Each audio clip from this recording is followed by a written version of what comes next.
of surveillance videos, continuing interviews, and seeking additional evidence. At this point in the investigation, law enforcement has been unable to identify the existence of any co-conspirators or any possible motive behind this attack.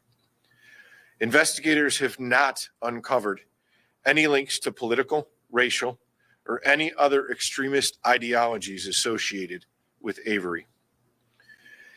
The Major Crimes Unit, with our partners from the FBI and ATF, are continuing to work towards solving the answer of why.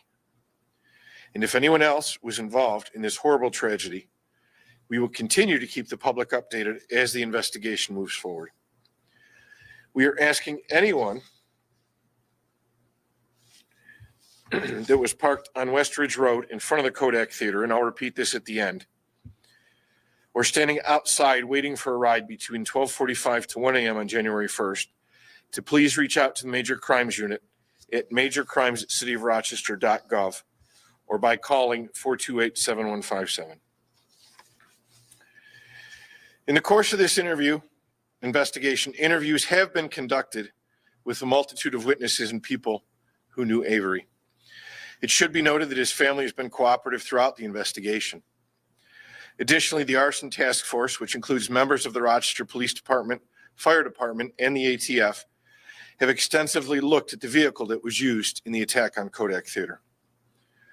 During the investigation, we have found that in the past, Avery has worked as a traveling delivery driver, bringing him to the Rochester area at times.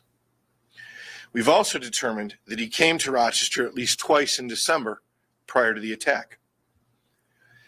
After checking into the Wood Springs Suites on the 27th of December, we know he spent the next several days purchasing gas cans and filling them in the Rochester region. We also know that the night before the attack, he spent several hours in the area of the Kodak Theater, potentially scouting the location. Additionally, the night of the attack, he went to the theater and purchased a ticket to the concert, but never used it. Instead, Avery spent time around the theater, including nearby parking lots, until commencing his attack.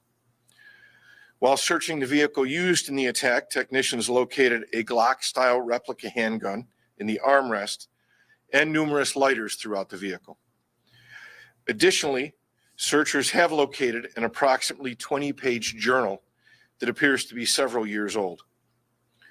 While we are continuing to evaluate the writings, they appear to be sporadic over several years and do not appear to contain any writings directly related to the incident on West Ridge Road. So, and again, one more time, it's at the end of the written release as well.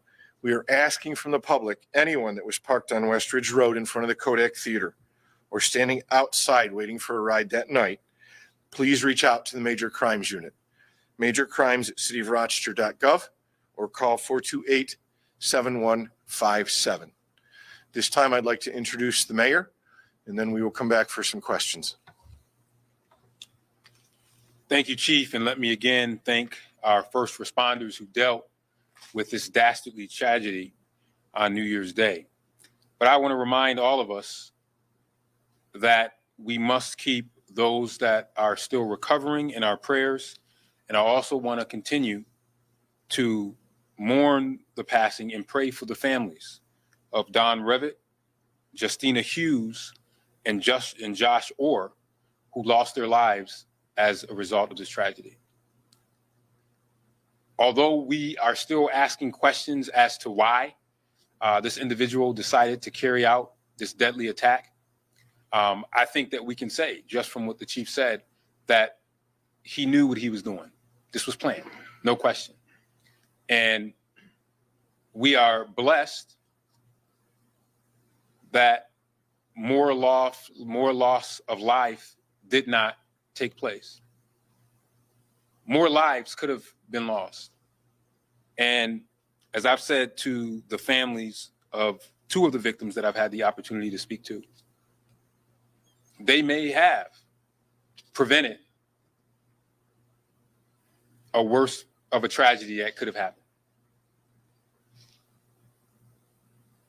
We may never know why he decided to carry out this act. But what we should do is try to keep the memories of Don, Justina, and Josh alive. They were there on New Year's Day to bring in the new year, to celebrate. And a time that was supposed to be happy turned into this tragedy. So while we want to continue to try to get to the bottom of this, I think that that is important. While we may never know why, I think that we can't let this individual and this sick act that he perpetrated in our city, because this was an assault on Rochester, period. It was assault on innocent people. And it's obvious from his actions that he wanted to do more. But we should keep Don, Justina, and Josh, as we think about this tragedy, their families and their memories, and our thoughts and prayers, and how we carry on as we recover from this tragedy. I just want to reiterate what the chief said.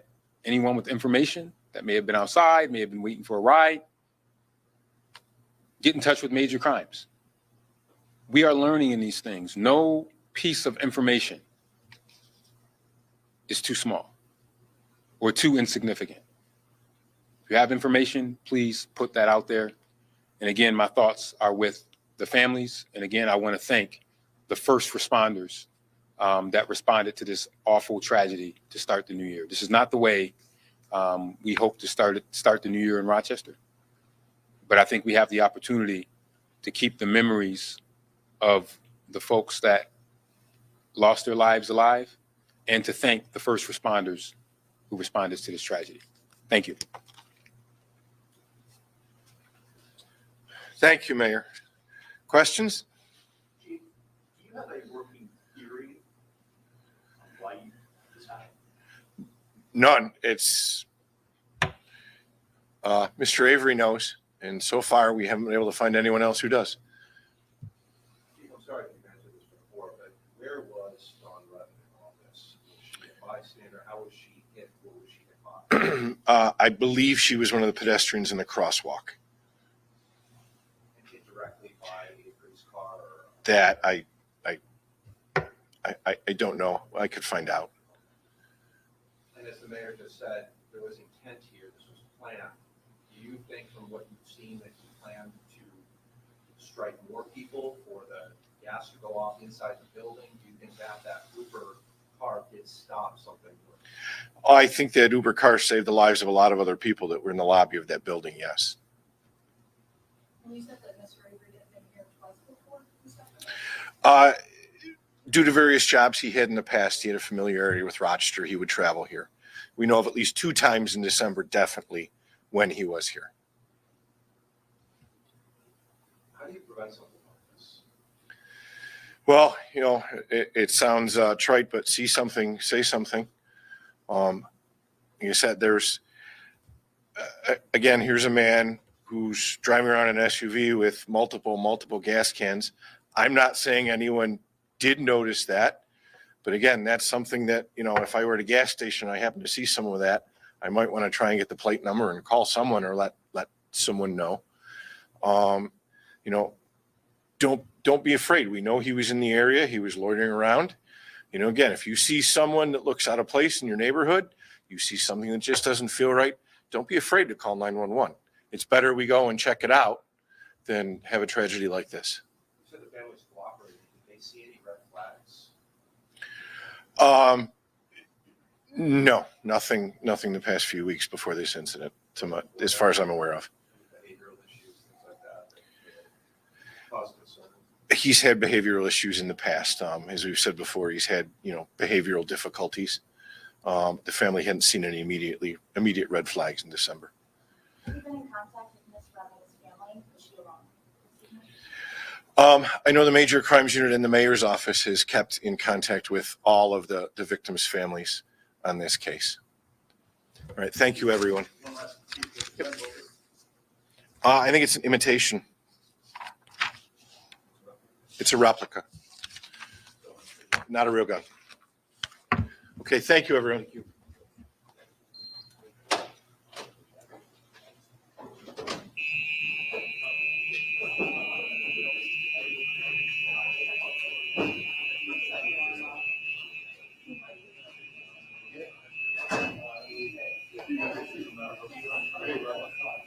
All right.